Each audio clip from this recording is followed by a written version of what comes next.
দেখতে পাচ্ছেন আমাদের কম্বো ক্লাসের সিরিজ আমরা কন্টিনিউ করছি। কম্বো ক্লাসের যে সিরিজ আমাদের চলে, তো সেই কম্বো ক্লাসটা হয় আমাদের CTET, Jharkhand TET, Tripura TET এবং ডাব্লিউবি টেটের সবগুলা টেট মিলিয়ে।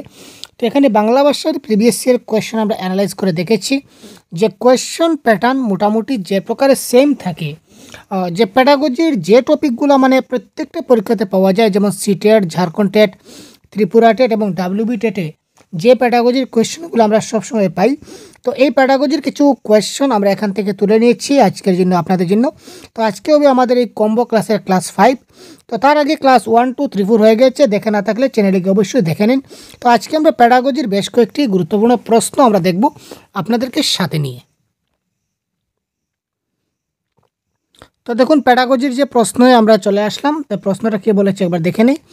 একটা শিশুর আচরণ প্রকাশ্য এবং অপ্রকাশ্য দুই রকম হতে পারে।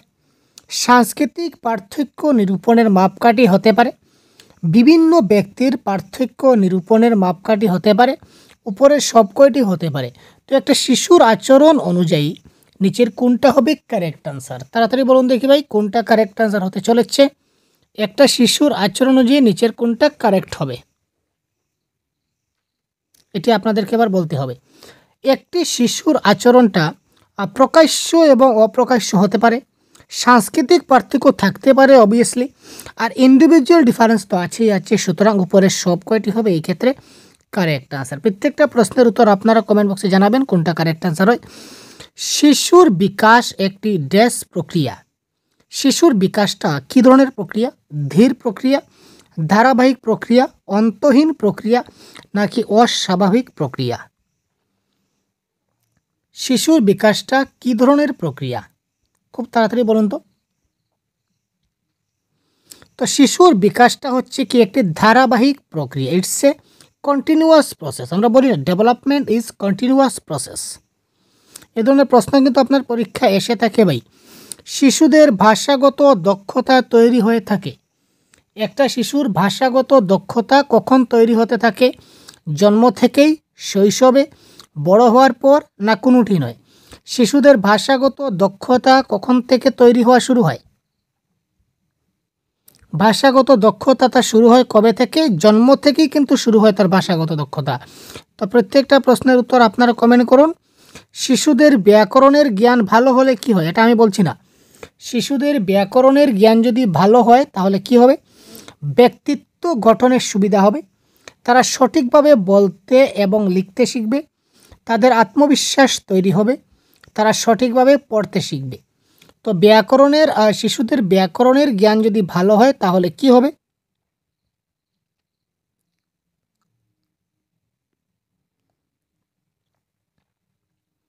ব্যাকরণের জ্ঞান ভালো হলে কী হবে?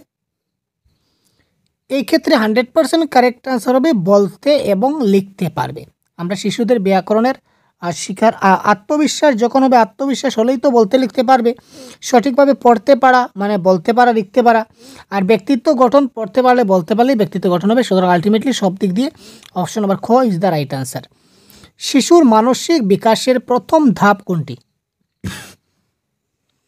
একটা শিশুর যদি মানসিক বিকাশ আমরা ধরি, তো সেই মানসিক বিকাশের প্রথম ধাপটি কি? স্বতন্ত্রী ভবন, অনুভবন, প্রতিস্থাপন না উৎক্ষেপণ? কারেক্ট আনসার কী হবে? তাড়াতাড়ি কমেন্ট।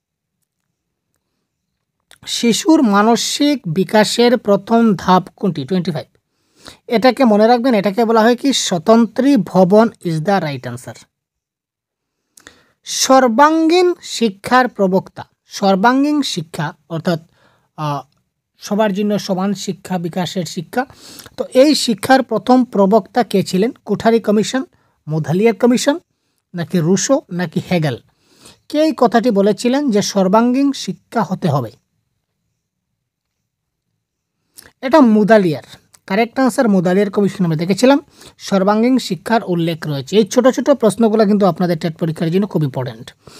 শিশুর মানসিক বিকাশের সঙ্গে নিচের কোন বিষয়টির যোগাযোগ নেই?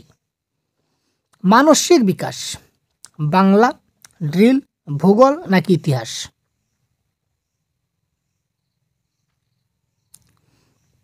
এখানে ড্রিল মানে হচ্ছে ড্রিল প্র্যাকটিস, মানে একটা নেগেটিভ ওয়ার্ড, অর্থাৎ রট্টা লাগানো, অর্থাৎ জবরদস্তি তাকে কোনো কিছু শেখানো।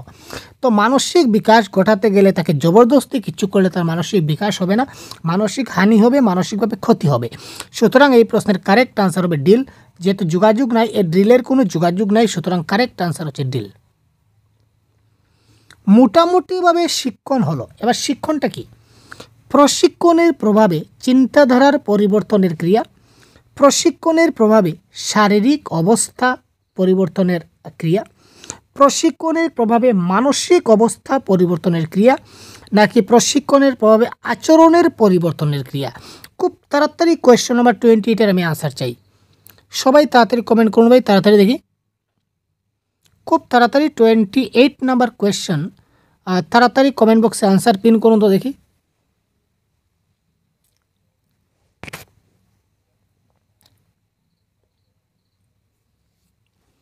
মোটামুটিভাবে শিক্ষণ হলো, তো শিক্ষণটা কি?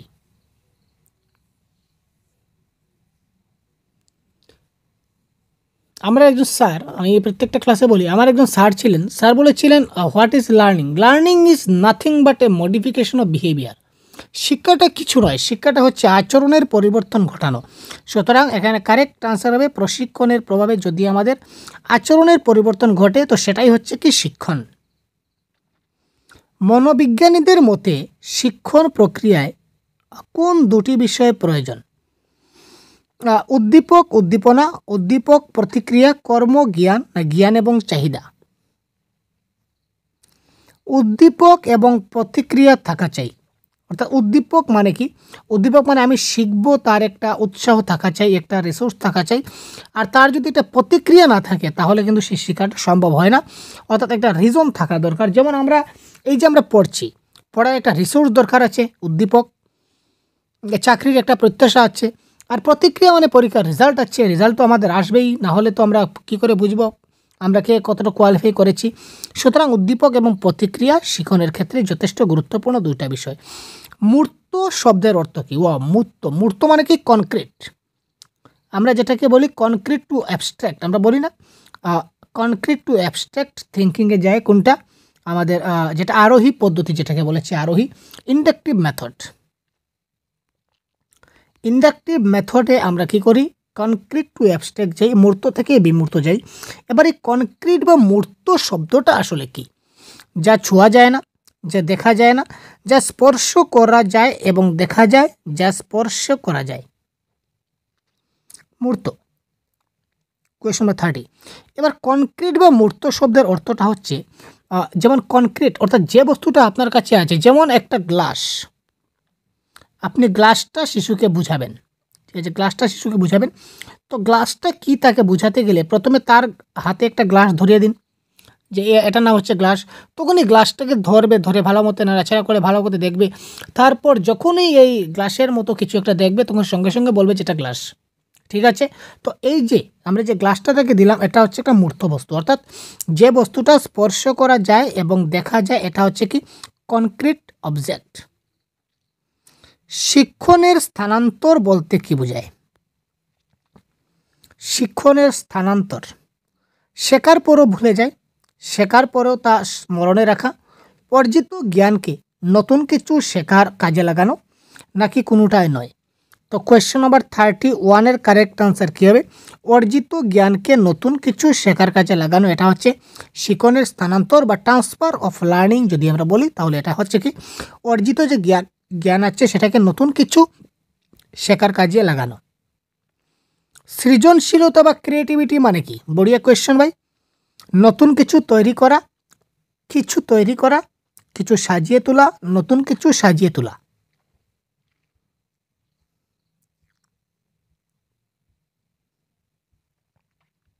32। এখানে কিছু তৈরি করা হবে কারেক্ট আনসার। নতুন কিছু তৈরি করা কেন হলো না? কারণ ক্রিয়েটিভিটি বলতে ধরে নিন একটা রচনা আমার দেওয়া আছে, ঈশ্বরচন্দ্র বিদ্যাসাগর সম্বন্ধে আমি লিখব। এখানে ঈশ্বরচন্দ্র বিদ্যাসাগর তো দেওয়া আছে, তো এখান থেকে কেটে কুটে আমি একটা আমার মতো করে লিখলাম, তো তার মানে আমি তো নতুন কিছু তৈরি করলাম না। এখানে ঈশ্বরচন্দ্র বিদ্যাসাগর যিনি আছেন ওনার সম্বন্ধেই তো আমি কিছু একটা লিখলাম, আমি তো নতুন কিছু বানিয়ে লিখতে পারবো না। যে ঈশ্বরচন্দ্র বিদ্যাসাগরের 10 জন বাবা ছিলেন, 6 জন মা ছিলেন, এ তো লেখা যাবে না, যা আছে তা থেকেই আমি লিখবো, এটা আমার ক্রিয়েটিভিটি। সুতরাং কিছু নতুন তৈরি করা, কিন্তু নতুন কিছু আবিষ্কার আমি করতে পারবো না। ঠিক আছে, নতুন কিছু তৈরি করা, এটার থেকে বেস্ট আনসার হবে আমার কোনো কিছু তৈরি করা, এটা হচ্ছে কারেক্ট আনসার। কোয়েশ্চেন নাম্বার 32, শিশুর বিকাশে কতকগুলা আন্তঃসম্পর্কযুক্ত বিষয় হচ্ছে ডিফারেন্সিয়েশন, ইন্টিগ্রেশন, মোটিভেশন না লার্নিং। শিশুর বিকাশে যে আন্তঃসম্পর্কযুক্ত যেগুলা বিষয়, এই বিষয়গুলোকে কি বলা হয়? এটাকে বলা হয় মোটিভেশন। আচরণের কার্যকর পরিধি পরিমাপ করা যায়। শিশুরা যে অবজারভেশন আমরা করি আচরণ, তার আচরণের যে কার্যকর পরিধি সেটা আমরা কি করি? অবজারভেশন করি। ঠিক আছে, কোয়েশ্চেন নাম্বার 34, তো অবজারভেশন করি এবং চেকলিস্টের মাধ্যমে কিন্তু আমরা তার আচরণটা পরিমাপ করতে পারি, মেজারমেন্ট করতে পারি। সুতরাং অপশন নাম্বার ক এবং খ দুটাই কারেক্ট, চেকলিস্টের মাধ্যমে এবং অবজারভেশনের মাধ্যমে। তো what is observation, what is checklist, what is rating scale, what is portfolio, what is anecdotal record, এই ধরনের পুরো ক্লাস আমাদের দেওয়া আছে কনসেপ্টের ক্লাসে, পুরোটা ডিটেলস জেনে যাবেন। একটি ছাত্র পরীক্ষায় ব্যর্থ হয়ে পরীক্ষক এবং অন্য ছাত্রদের দোষারোপ করে, একে কি বলা হয়? একটা ছাত্র যদি পরীক্ষায় ব্যর্থ হয়, তার রেজাল্ট যদি খারাপ হয়, তখন সে পরীক্ষক যিনি ওনার খাতা চেক করেছেন বা তার অন্য বন্ধু বান্ধবদের সে দোষারোপ করে, একে কি বলা হয়? আইডেন্টিফিকেশন, প্রজেকশন, রেমানালাইজেশন নাকি সাবলিমেশন? কার কার জানা আছে তাড়াতাড়ি বলুন তো। এটাকে বলা হয় রেমানালাইজেশন, সেটা মনে রাখবেন। সহজাত প্রতিভা সম্পন্ন একটি শিশু অর্থাৎ গিফটেড চাইল্ড বা ট্যালেন্টেড চাইল্ড ও শেখার ক্ষেত্রে পিছিয়ে আছে বলে আজ ধরে নিতে হবে। একজন প্রতিভা সম্পন্ন একটি শিশুও শেখার ক্ষেত্রে পিছিয়ে আছে। অ্যাকচুয়ালি সে পিছিয়ে পড়ার কথা নয়, কিন্তু সে পিছিয়ে পড়ে আছে যদি তার ফল সাধারণ বা তার নিচে হয়ে থাকে, সে পড়া মনে রাখতে না পারে, সে অঙ্কে দুর্বল হয়, সব কয়টি। প্রতিভাবান শিশু কিন্তু সে পিছিয়ে আছে যদি তার মধ্যে কোন লক্ষণটা আমরা দেখি, তো কোন লক্ষণ দেখলে আমরা বুঝবো যে সে পিছিয়ে পড়ে আছে? একটু ভাবুন তো।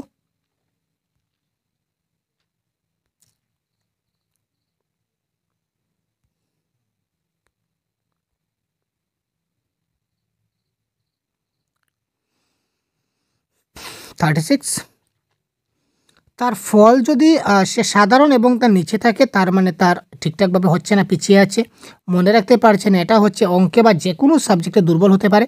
সুতরাং সব কয়টি হবে এই ক্ষেত্রে কারেক্ট আনসার। বুদ্ধির গ্রুপ টেস্টের একটি উদাহরণ।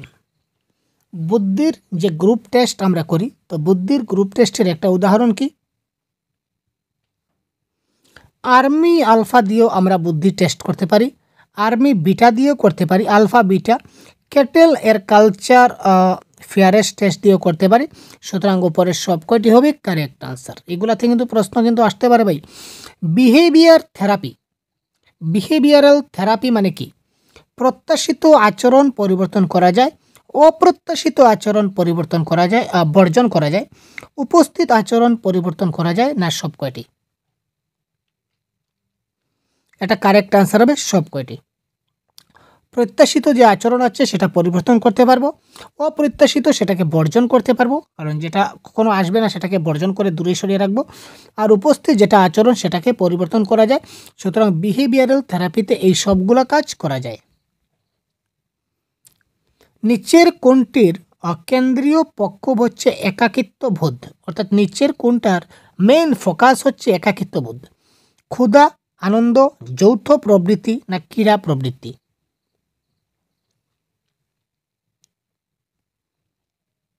প্রক্ষোভ একাকিত্ববোধ হচ্ছে কি যৌথ প্রবৃত্তি হবে কারেক্ট আনসার। মিশ্র শিশু মনোবিদ্যার জনককে? শিশু মনোবিদ্যার জনক হচ্ছেন রুশো। কৈশোরকালে কোন জাতীয় চেতনার উন্মেষ ঘটে? কৈশোরকালে একটা শিশুর কোন জাতীয় চেতনার উন্মেষ ঘটে? দলপ্রীতি, একাকিত্ববোধ না বিচ্ছিন্নতা নাকি কোনোটাই নাই? কৈশোরকাল যখন হয় তখন একটা চেতনার উন্মেষ ঘটে, এটা দলপ্রীতির উন্মেষ ঘটে। ঠিক আছে, সবাই মানে দল গঠন করতে চায়। শিশুর মানসিক বিকাশের প্রথম ধাপটিকে কি বলা হয়? একটু আগে যেটা রিপিট হয়েছে সম্ভবত, এটাকে বলা হয় স্বতন্ত্রী ভবন, এটা রিপিট হয়েছে। আচ্ছা, পাঠ পরিকল্পনা রচিত হবে কিসের ভিত্তিতে? একটা পাঠ পরিকল্পনা যখন লেসন প্ল্যান যখন আমরা তৈরি করি, তো লেসন প্ল্যানটা আমরা কিসের ভিত্তিতে তৈরি করি? ছাত্র সংখ্যার ভিত্তিতে, বয়সের ভিত্তিতে, দর্শনের দৃষ্টিভঙ্গিতে, শিক্ষার্থীদের চাহিদা, রুচি, মনন এবং চিন্তনের ভিত্তিতে। কারেক্ট আনসার কোনটা হবে? 43। খুব তাড়াতাড়ি কোয়েশ্চনে 43 কারেক্ট আনসার কমেন্ট বক্সে পিন করুন। তবে কি হতে পারে? পাঠ পরিকল্পনা রচিত হবে, সেটা কিসের ভিত্তিতে হবে? এটা শিক্ষার্থীদের চাহিদা, রুচি, মনন এবং চিন্তনের ভিত্তিতে। আমরা লেসন প্ল্যান তৈরি করার সময় আমার ফোকাস থাকবে, মেন সেন্টার পয়েন্ট থাকবে আমার শিশু। যে শিশুকে আমি, শিশুর চাহিদা কি, শিশু কোন জিনিসটা চাচ্ছে, কী ধরনের বুঝালে সে বুঝতে পারবে, ওই জিনিসটাকে মাথায় রেখে আমার লেসন প্ল্যান তৈরি করতে হবে। যদি আমরা মূল্যায়ন করি, তো মূল্যায়নে কি জানা যাবে? শিক্ষক কতটা পড়ালেন, আর শিক্ষার্থীরা কতটা পাঠ শেষ করেছে, বিষয়বস্তু কতটা রপ্ত করতে পেরেছে, না কোনোটাই নয়। 44।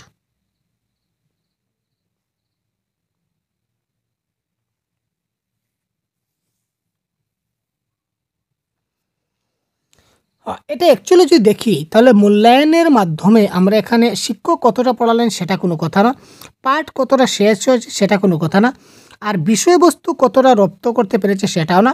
অর্থাৎ আমি যে পড়ালাম সেটা শিক্ষার্থীরা কতটুকু অর্জন করতে পারলো সেটা আমরা জানতে পারি। সুতরাং এখানে কোনোটাই নয় হবে কারেক্ট আনসার। পাঠ্যক্রম হবে কাদের উপযোগী? পাঠ্যক্রমটা কাদের উপযোগী হওয়া চাই? শিক্ষকের উপযোগী, শিক্ষার্থীদের উপযোগী, অভিভাবক এবং শিক্ষকদের উপযোগী, অভিভাবক এবং শিক্ষার্থীদের উপযোগী। তো কোয়েশ্চন নাম্বার 45।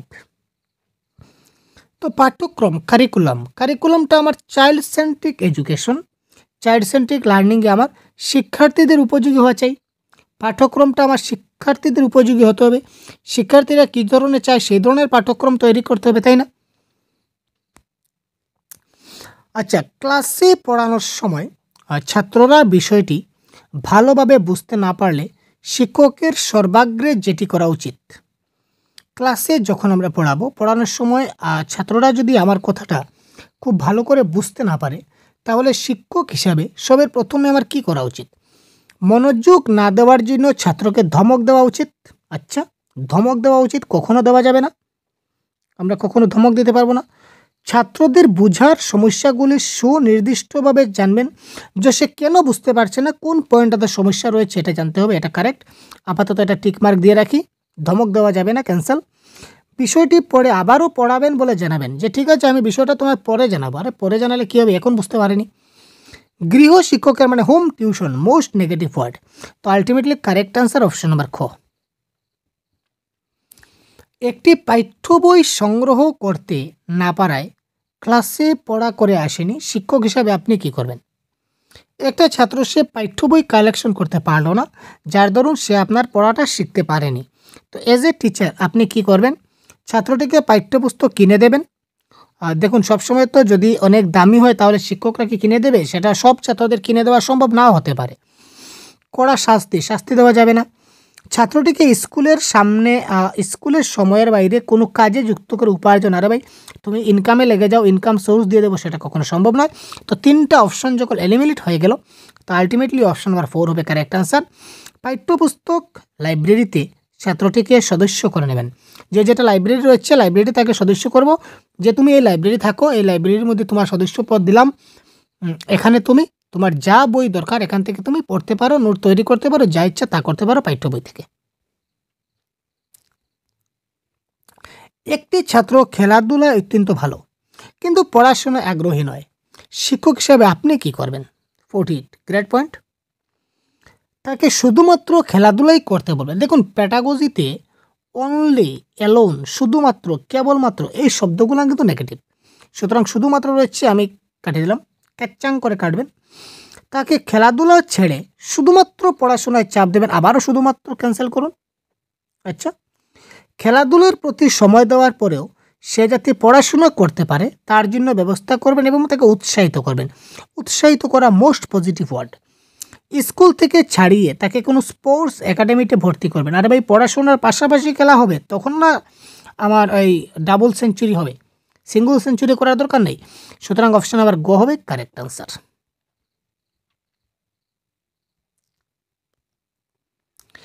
স্কুল শুরুর আগে প্রার্থনায় শিক্ষকদের কী করা উচিত? অবশ্যই অংশগ্রহণ করা উচিত, আশ না দেওয়া উচিত, প্রার্থনার সময় ক্লাসে ক্লাসে ঘোরা উচিত, মাঝে মাঝে অংশ নেওয়া উচিত। কী ব্যাপার ভাই, এটা আর বলতে হবে? স্কুল শুরু হওয়ার আগে যখন প্রার্থনা হয় তখন শিক্ষকদের অবশ্যই অংশগ্রহণ করা উচিত। একটি ছাত্রী অতিরিক্ত প্রসাধন ব্যবহার করে সাজগুজ করে স্কুলে আসে, মানে খুব সাজগুজ করে স্কুলে আসে, অনেক মেকআপ করে, বিউটি পার্লারের মতো। শিক্ষক হিসাবে আপনি কী করবেন? তাকে শাস্তি দেবেন, তাকে কিছুই বলবেন না, তার অভিভাবককে ডেকে পাঠাবেন। স্কুলে অতিরিক্ত সাজগুজ না করে আসতে তাকে আলাদা করে বুঝিয়ে বলবেন। এটা হবে কারেক্ট আনসার। তাকে আমি আলাদা করে পার্সোনালি বোঝাবো যে তুমি এইভাবে এত সাজগুজ করে তুমি স্কুলে আসবে না।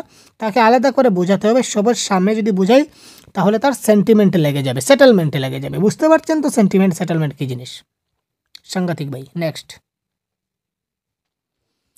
শিশুর প্রকৃতি হচ্ছে সর্বদা কী ধরনের? অগ্রাসী, আগ্রাসী, অনুসন্ধিৎসু, ধ্বংসাত্মক না উৎসুক?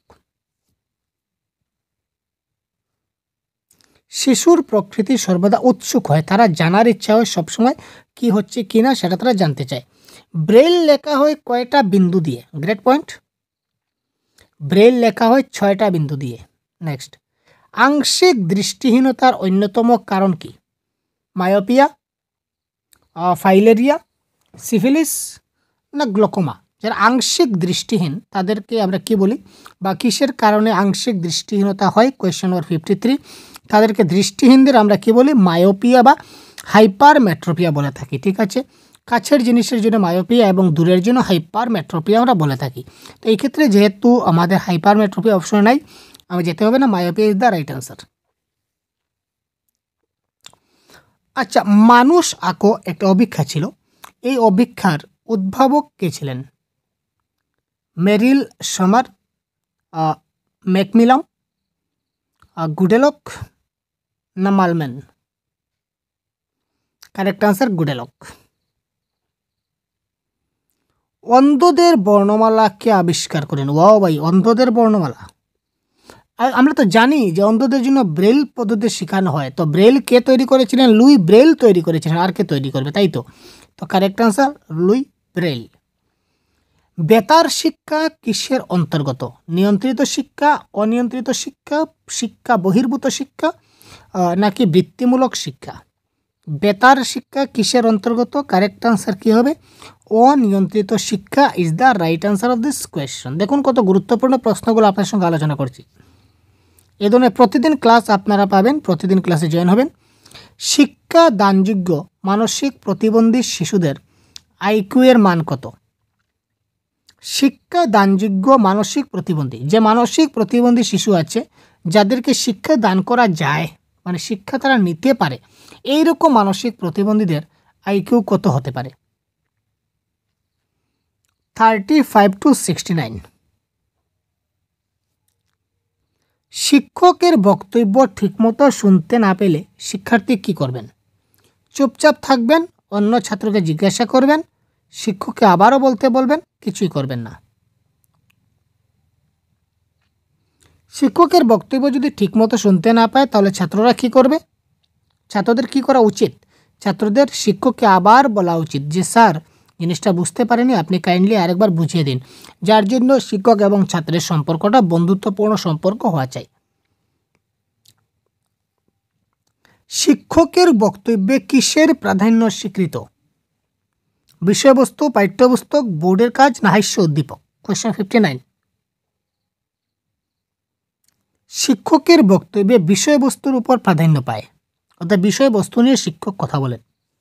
আচ্ছা, ব্যাকরণ শিখাবার শ্রেষ্ঠ পদ্ধতি, ব্যাকরণ শিক্ষার শ্রেষ্ঠ পদ্ধতি কার কার জানা আছে ভাই? ব্যাকরণ শিক্ষার শ্রেষ্ঠ পদ্ধতি কি বলা হয়? এটাকে বলা হয় আরোহী পদ্ধতি বা ইন্ডাকটিভ মেথড। ক্লাসের নির্বাচিত মনিটরের বিরুদ্ধে ছাত্ররা আপনাকে কিছু অভিযোগ জানাচ্ছে, আপনি কি করবেন? তাড়াতাড়ি কমেন্ট বক্সে আনসার করুন। ক্লাসে নির্বাচিত যে মনিটর, এই মনিটরের বিরুদ্ধে ছাত্ররা, ক্লাসে একজন মনিটর নির্বাচিত হয়েছে, ধরে নিন ক্লাসে আপনি একজন ক্যাপ্টেন সিলেক্ট করেছেন, তো এই ক্যাপ্টেনের বিরুদ্ধে অন্য ছাত্ররা আপনাকে অভিযোগ জানাচ্ছে, আপনি কি করবেন? এই ক্যাপ্টেন বা মনিটরের বিরুদ্ধে ব্যবস্থা নেবেন। ক্লাসে সরাসরি মনিটর এবং ছাত্রদের বক্তব্য শুনবেন ও তাদের বিচারকের ভূমিকা পালন করবেন। মনিটরের প্রতি আস্থা ভোটের আয়োজন করবেন, বিষয়টি উপেক্ষা করবেন। 61।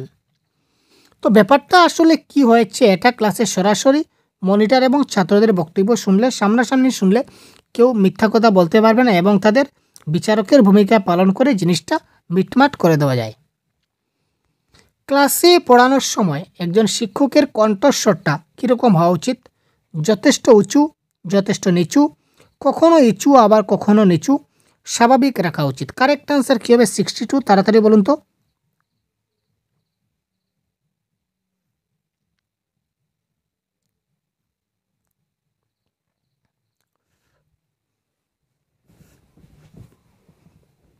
তো এই প্রশ্নের কারেক্ট আনসার আপনারা বলবেন। এই প্রশ্নের কারেক্ট আনসার, এত সহজ প্রশ্ন আমি বলছি না ভাই। তো এই প্রশ্নের কারেক্ট আনসারকে আপনারা কমেন্ট বক্সে জানাবেন, আপনারা রেখে গেলাম এবং কমেন্ট বক্সে আমি আপনাদের এই প্রশ্নের আনসারটা দিয়ে দেব আপনাদের উপর ভিত্তি করে। ক্লাসে পড়ার বদলে ছাত্ররা গল্প শুনতে চাইলে কী করবেন? ওয়াও, ক্লাসে পড়ার বদলে ছাত্ররা যদি গল্প শুনতে চায় তো আপনি কি করবেন? তাদের গল্প শোনাবেন, তাদের বলবেন ক্লাসের পর গল্প শুনতে আসতে, তাদের ধমক দেবেন, তাদের গল্প শুনিয়ে কিছুটা পড়া করাবেন। 63। আমরা কি করব? তাদের গল্প শুনিয়ে কিছুটা, প্রথমে গল্প, স্যার গল্প বলুন, গল্প বলুন, তো গল্প বলতে বলতেই আপনি তাদের পড়িয়ে দেবেন, বা কিছুটা একটু গল্প পড়ে তারপরে ডাইরেক্ট সরাসরি আপনি বিষয়বস্তু চলে আসবেন, তারা বুঝতেই পারবে না। নেক্সট, শিক্ষামূলক ভ্রমণে গিয়ে কোনো ছাত্র যদি উচ্ছৃঙ্খল আচরণ করে তাহলে কি করবেন? আপনি শিক্ষামূলক ভ্রমণে গেলেন, এখানে গিয়ে একটা ছাত্র খুব উচ্ছৃঙ্খল আচরণ করলো, আপনি কি করবেন? তাকে সেখানেই শাস্তি দেবেন? মোটেই না। পুলিশে দেবেন? মোটেই না। তাকে স্কুল থেকে বহিষ্কার করবেন? মোটেই না। স্কুলের বাইরে থাকায় তার বিরুদ্ধে ব্যবস্থা নেবেন না। কোয়েশ্চন নাম্বার 64 হচ্ছে গিয়ে স্কুলের বাইরে থাকায় তার বিরুদ্ধে, এখানে কিন্তু কারেক্ট আনসার আমরা একটাও পাইনি। শিক্ষামূলক ভ্রমণে গিয়ে কোনো ছাত্র উচ্ছৃঙ্খল করলে তাকে খুব ভালো করে বুঝিয়ে দিতে হবে যে এগুলো আসলে ঠিক নয়, বা কেন সে উচ্ছৃঙ্খল করছে তার কারণটা আমাদের খোঁজা দরকার। এই ধরনের অপশন থাকা উচিত ছিল, তো এখানে কিন্তু অ্যাকর্ডিং টু অপশন একটাও নেই, অপশনে কোথাও একটু মিস্টেক আছে। নেক্সট, একজন শিক্ষকের নিচের কোন বিষয়টি সবচেয়ে ভালোভাবে জেনে রাখা প্রয়োজন? ব্ল্যাকবোর্ডের ব্যবহার, পাঠ্য বিষয়টি সহজভাবে উপস্থাপন, ক্লাসের শৃঙ্খলা রক্ষা, ভালো বক্তৃতা দেওয়া।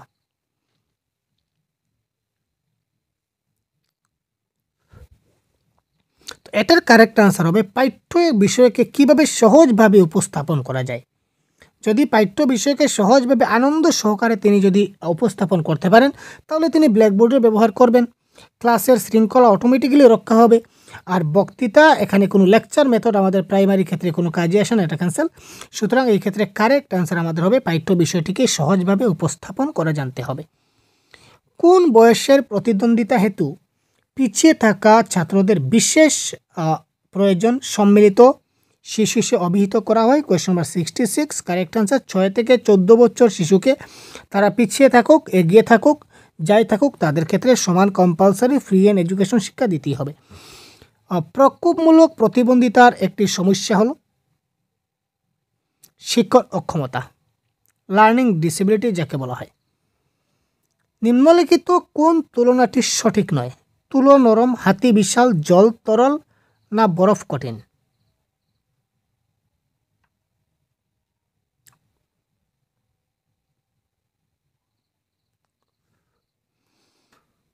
তুলো নরম হয়, এটা ঠিক আছে। হাতি দেখতে বিশাল, ঠিক আছে। জল তরল পদ, ঠিক আছে। কিন্তু বরফ যে কঠিন হয় সেটা আমরা বলতে পারি না, কারণ বরফ একটু সময় থাকলে কিন্তু গলে যায়, তো সেটা কঠিন বলতে পারি না। সুতরাং এটা কোনটা ঠিক নয়?